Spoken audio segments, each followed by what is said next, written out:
and welcome back to Pain is Patience. Today we're talking about the poem The Relic by John Donne. This is another video for my Edexcel A-level English literature series, and without much further ado, let's dive straight into the summary and then the line-by-line analysis. The Relic is another one of John Donne's love poems, but this one is far more religious in nature. As always, it slightly mocks the idea of the courtly lover and these false promises of eternal love and suffering for the sake of love, in order to present an image of love as something that is not only physical, but something that is more spiritual. Love as something that is neither happy or sad, something that cannot just clearly be defined, something that just is love. There's a lot here about the souls ascending into heaven and the idea of love as, well, just as I said, as solely love, as nothing more, as something that defies definition, as something that exists without some certain expectations and preconceived notions. It's about love in the practical as much as it is about love in the pure and the spiritual elements of it. We have very irregular line lengths here with a block of 4 and then a middle section with 10 syllables and 6-syllable lines and A, A, B, B, C, D, C, C, D, D, C, E, E, E, rhyme scheme. A few couplets followed by an alternating rhyme and a triplet at the end. So without much further ado, let's dive straight into the analysis and see how this rhyme scheme matches the theme of the poem. When my grave is broke up again, some second guess to entertain, for graves have learned that women head to be to more than one a bed, and he that digs it spies a bracelet of bright hair about the bone. Will he not let us alone, and think that there a loving couple lies, who thought that this device might be some way to make their souls at the last busy day meet at this grave and make a little stay? So when my grave is broken up to entertain some second guess, it's that idea that after a certain amount of time passes, we typically break the earth and we bury someone else on top of that person, not because we don't have any respect for the spiritual, but simply because there isn't enough space to bury us all. And John Donne very practically is referring to exactly that. So his version of love and how they can meet again is acknowledging very much the practical situations that may happen. He's saying, yes, of course I love you, and yes, of course I would never sleep with another woman, but what am I to do if my grave is broken up to house another one, or so is yours? It's just a practical consideration of it all. If you want to be more romantic, it could be that idea of when my grave is broken up in order to bury you. So when people die and when they ask to have their partner buried with them, and then of course their wishes, well, completed, but the grave has to be dug up all over again. For graves have learned that women head to be to more than one a bed. So graves have learned that women are to be buried in more than one bed because they follow their husbands. Well, of course, that's one meaning, but also knowing John Donne, there's a dirtier meaning too. So maidenhood being is more to one bed.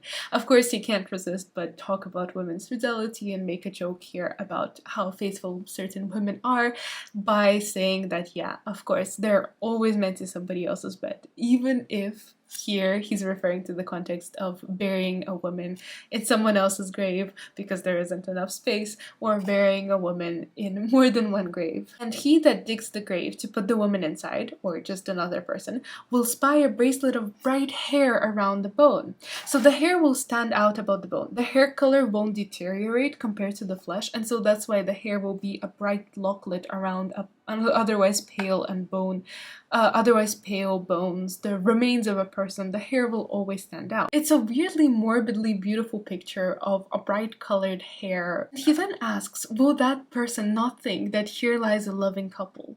A couple that has loved each other so much that he's woven a lock of her hair around his body. This device, it's like a trick. It must be that that hair will make their souls meet the second coming of Christ. All the dead will rise to meet him. So he's saying that, oh, by having this lock of hair, it must be like a trick that they're playing to make sure that they can recognize each other, to make sure that their souls can find their way to their physical bodies, and also because, of course, souls are part of one body just split into two, to find the way to their ultimate souls. He will find the way to her soul through having her hair around his arm, and she will find her way to his by having her hair around his arm. So by having a part of her with him. And of course, a loving couple lies. Lies could be sexual, so it could again be saying John Donne wouldn't be John Donne without the pun, that the couple is sexually active and that they have physical contact together, but it's also saying that through the physical contact, a couple that lies together, they can be spiritually together.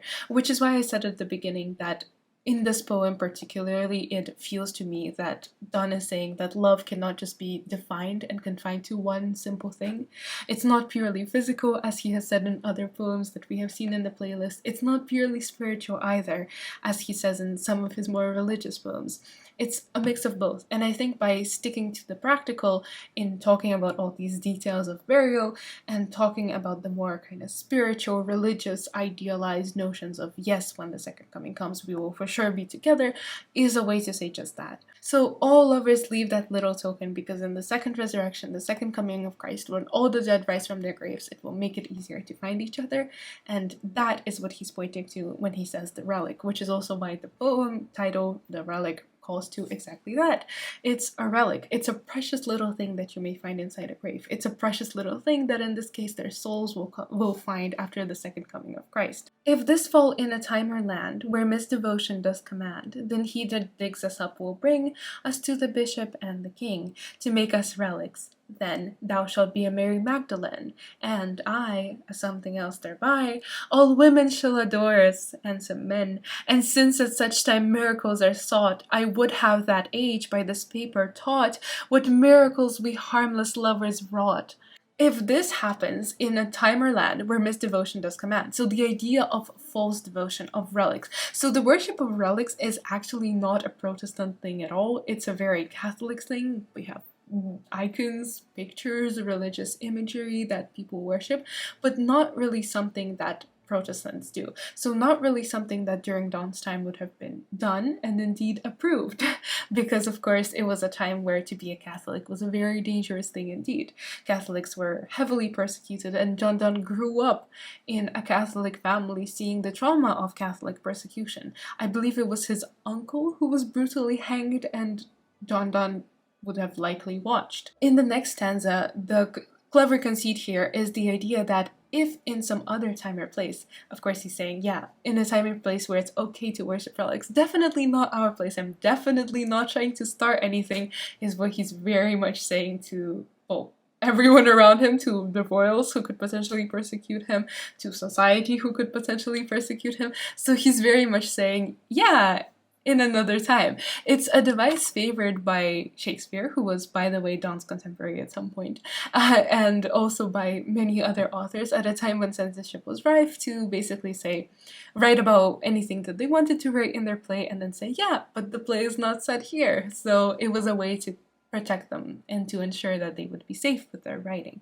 And likewise he's saying, so in another place, someone will dig us up, someone who worships those relics, and bring us to the bishop and the king, and we will then be made into relics. So I mentioned before how relics are precious objects, but they also tend to be religious objects. We tend to say relics about things like, I don't know, the remains of a saint, for example.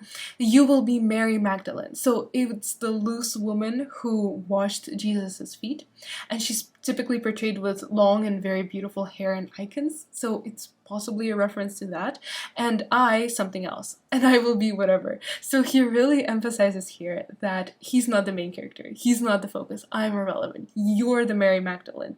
I will be whatever is left, because it does not matter. What matters to me is that your beauty and your kindness is duly portrayed, duly acknowledged. And it will be, because just as Mary Magdalene is kind of sought after and respected and worshipped in this totally not ours time, likewise this will be the case for you, and I will see that because you have the same luscious, beautiful hair. All women will love us, and some men. So some men is sort of muttered aside. It's like a slight joke that, oh, some men, just some men, nothing compared to us, nobody of importance.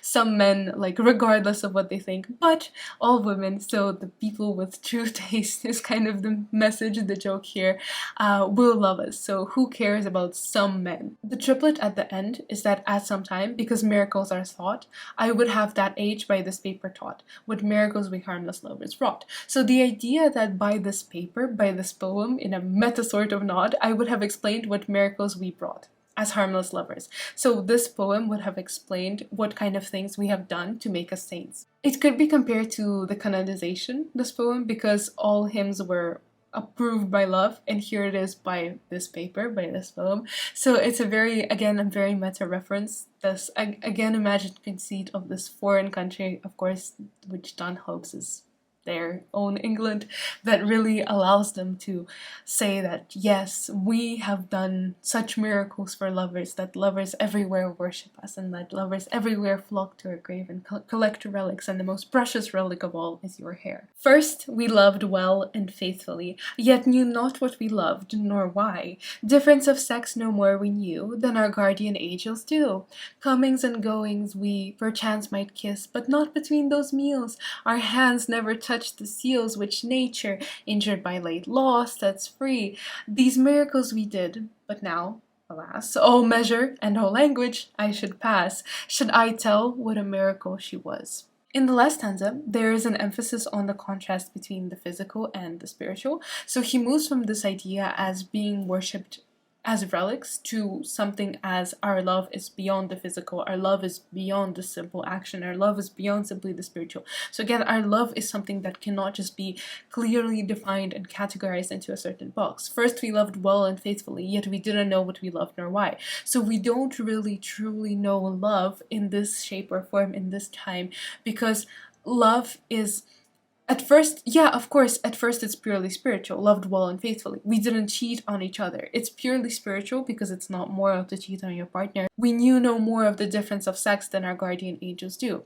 So at first, yes, we loved in a way that was completely pure, in a way that we never knew anything of, maybe kissing, but not anything before that. Nothing more. Our hands never touched the seals which nature, injured by late law, sets free. So the seals, like the hymen, the protective kind of seal between the man and the woman, but he's basically saying that their love slowly moves away. So at first it's spiritual, but then it's also physical. And he's saying that at first, during this very spiritual stage, we don't know each other. And the reference to the guardian angels thing is what we will talk about in the poem Air and Angels when we eventually get onto it. It's a poem where there's a very complicated message that angels are made out of air, and that really there's kind of a purity and an essence about them, and that they're typically, humans are kind of modeled in their way, but so are angels. So it's a very difficult conceit to be explained another time, but he's alluding to that idea, and he's saying that our guardian angels aren't really aware of the physical bodies that we have. So likewise, we were not aware of each other's physical bodies first, and the seals which nature injured. So it was usually considered that a woman has lost her virginity if her hymen, her protective seal, was broken. So he's saying, yes, we definitely didn't do anything beyond that. The protections of our purity and innocence. So the idea is the law that is very much a recent invention, that it interferes again with sexual relations. It's the word injured again, which suggests that it is likely about virginity. So for all these comments, it's just that we're kissing, is what he's saying. These miracles we did, but now alas. So it's assumingly sexual miracles that they did as well. So he's saying that, yeah, they likely did transition from before those meals, because this like coming and going before we kiss, it's in the past tense. So it really does suggest that at first, in the first stage, that's all they used to do, but then they transition to something more, which is why again he's saying that love is not so simple as to be simply defined by spiritual relations or by physical relations. But now, oh well, oh measure, oh language, always unsuitable for me to say what a miracle she was. So it's the past tense. It's was. No words are suitable to describe her life. No words are suitable for me to express who she was, and no miracle is suitable for us to express the miracles that we did together. Not just physically, but spiritually. So things that we did that would inspire other lovers to worship us. There's no words to express it. Likewise, our love cannot be simply expressed as one or the other, as a binary category of spiritual or physical, or both or neither. It's something beyond that. And in this poem, he really presents that idea that love is just in general something that we don't fully understand, something that is miraculous, something to truly be admired and worshipped, something akin to saints, which is what his love for his woman was, which is what he implies true love is at any point, to love someone like the way that you would perhaps love a saint, not fully understanding it, but loving nonetheless. Thank you so much for watching. Please make sure to follow the playlist, like and subscribe, and I will see you next week.